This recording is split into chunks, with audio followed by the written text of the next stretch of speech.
Hi ಎಲ್ಲರಿಗೂ Ranju ಬ್ಲಾಗಿಗೆ welcome. ನೋಡಿ friends, ಬಟ್ಟೆಲ್ಲ ಶೆಡ್ದಾಕಿ ಬಂದುಬಿಟ್ಟಿದ್ದೀನಿ. Night ಎಲ್ಲ ಹಸಿ ಆಗಿಬಿಟ್ಟಿದೆ. ಬಿಚ್ಚೋಣ ಅಂದರೆ ಸ್ನಾನ ಮಾಡಿಕೊಂಡು ಸ್ವಲ್ಪ ಕೆಲಸ ಮುಗಿಸ್ಕೊಂಡು ಬಿಚ್ಚೋಣ ಅಂತ ಬಿಸಿ ಬಿಸಿ ಬಿಸಿ ಮ್ಯಾಗಿ ಚಳಿಯಲ್ಲಿ ತಿನ್ನೋಕ್ಕೆ ಏನು ಮಜಾ ಇರುತ್ತೆ ಗೊತ್ತಾ. ಫೇಸ್ ಎಲ್ಲ ಹಾಳಾಗ್ಬಿಟ್ಟಿತ್ತು. ಸ್ವಲ್ಪ ಹಾಗೆ ಮನೆಯಲ್ಲಿರೋದೆ ಐಟಮ್ಸ್, ಹಸಿ ಕಡಲೆ ಹಿಟ್ಟು, ಸ್ವಲ್ಪ ಮೊಸರು ಹಾಕಿ ಹಚ್ಕೊಂಡಿದ್ದೀನಿ. ಅದರ ಇನ್ನೇನು ಡ್ರೈ ಆಗೋವರೆಗೂ ನಾನು ಸ್ವಲ್ಪ ಸಾಂಬಾರು ಮಾಡೋಣ ಅಂತ ಅಂದರೆ ಬೇಳೆ ಸಾಂಬಾರು ಮಾಡ್ತಾಯಿದ್ದೀನಿ. ತುಂಬ ದೊಡ್ಡ ರೆಸಿಪಿ ರೀ ಇದು. ನಮ್ಮ ಮನೆಯಲ್ಲಿ ದಿನಾಲೂ ಫೈಟಿಂಗ್. ನಮ್ಮ ಮನೇಲಿ ಬೇಳೆ ಸಾಂಬಾರು ಮಾಡೋದೇ ಒಂದು ಫೈಟಿಂಗ್. ನಮಗೆ ಇಷ್ಟ ಆಗೋಲ್ಲ ತಿನ್ನೋಕ್ಕೆ, ಇವನಿಗೆ ನಡೆಯೋದಿಲ್ಲ, ನನ್ನ ಮಗನಿಗೆ ಅದು ಬೇಕೇ. ನೋಡಿ ಟೊಮೊಟೊ ಎಷ್ಟು ಚೆನ್ನಾಗಿತ್ತು, ಒಳಗಡೆ ಎಲ್ಲ ಹುಳುಕಾಗ್ಬಿಟ್ಟಿದೆ. ನಾಟಿ ಟೊಮೊಟೊ ಇದ್ರೇ ಬೇಳೆ ಸಾಂಬಾರು ಚೆನ್ನಾಗಾಗೋದಿಲ್ಲ, ಅಂದರೆ ಚೆನ್ನಾಗೇ ಅನಿಸಲ್ಲ ತಿನ್ನೋಕ್ಕೆ. ಎಷ್ಟೋ ಜನ ಹುಣ್ಸೆಹಣ್ಣೆಲ್ಲ ಹಾಕ್ತಾರೆ, ನನಗದು ಇಷ್ಟನೇ ಆಗೋದಿಲ್ಲ ಬೇಳೆ ಸಾಂಬಾರಿಗೆ. ನಾಟಿ ಟೊಮೊಟೊ ಇದ್ರೆ ತುಂಬ ಚೆನ್ನಾಗಾಗುತ್ತೆ. ಹುಣ್ಸೆಹಣ್ಣು ಅವಶ್ಯಕತೆನೇ ಇಲ್ಲ ಅಂತ ಅಂದ್ಕೊತೀನಿ. ನೋಡಿ ನೋಡಿ ನೋಡಿ ಎಷ್ಟು ಹಾಳಾಗಿದೆ ನೋಡಿ. ನೈಟು ಬಿಡಿಸಿಟ್ಟಿದ್ದೀನಿ, ಮೊನ್ನೆ ನೈಟು ಒಂದಿನ ಎಲ್ಲ ಮಾಡಿಲ್ಲ. ಎಲ್ಲ ಕಪ್ಪಾಗಿ ಒಂಥರ ಬ್ಲ್ಯಾಕ್ ಆಗಿ ಬುಗುಸ್ಟ್ ಬಂದಂಗೆ ಆಗಿಬಿಟ್ಟಿದೆ ರೀ. ಫ್ರಿಜ್ ಇದ್ದಿದ್ರೆ ಎತ್ತಿಡ್ಬೋದಾಗಿತ್ತು, ಇಲ್ಲ. ದುಡಿತಿರೋದೆಲ್ಲ ಈ ಥರ ವೇಸ್ಟ್. ತುಂಬ ಚಳಿ ಆಗಿಬಿಟ್ಟಿದೆ ನನಗೆ.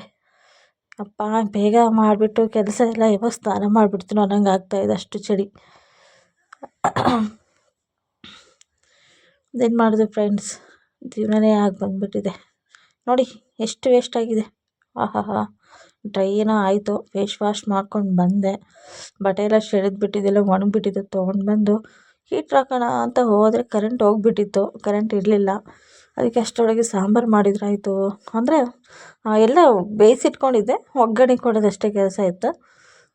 ಬೇಳೆ ಸಾಂಬಾರು ಒಗ್ಗರಣೆ ಕೊಟ್ಕೊಂಡು ನನಗೆ ಒಂದೇ ಸ್ಟವ್ ಆಗಿಬಿಟ್ಟಿದೆ. ಹೀಗಾಗಿ ತುಂಬ ಸಮಸ್ಯೆ. ಒಂದು ಆಗೋವರೆಗೂ ಇನ್ನೊಂದು ವೇಟ್, ಹೀಗಾಗಿ ಟೈಮ್ ತುಂಬ ಹಿಡಿಯುತ್ತೆ. ಅದು ಈ ವಾರದಲ್ಲಿ ಇನ್ನೊಂದು ಗ್ಯಾಸ್ ತೊಗೊಬೇಕು ಅಂತ ಅಂದ್ಕೊಂಡಿದ್ದೀನಿ. ನೋಡಬೇಕೇನಾಗುತ್ತೆ ಅಂತ. ಅವನು ಊಟ ಮಾಡ್ದೆ. ನೋಡಿ 100 ರೂಪಾಯಿಗೆ 4 kg ಅಂತಂದು ಅನೌನ್ಸ್ ಮಾಡಿಬಿಡ್ತಾರೆ ರೋಡಲ್ಲಿ.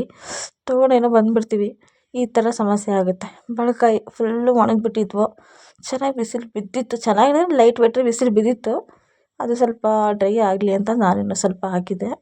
ಚೆನ್ನಾಗಾಗಿದ್ದಾವೆ, ಅಡ್ಡಿಲ್ಲ.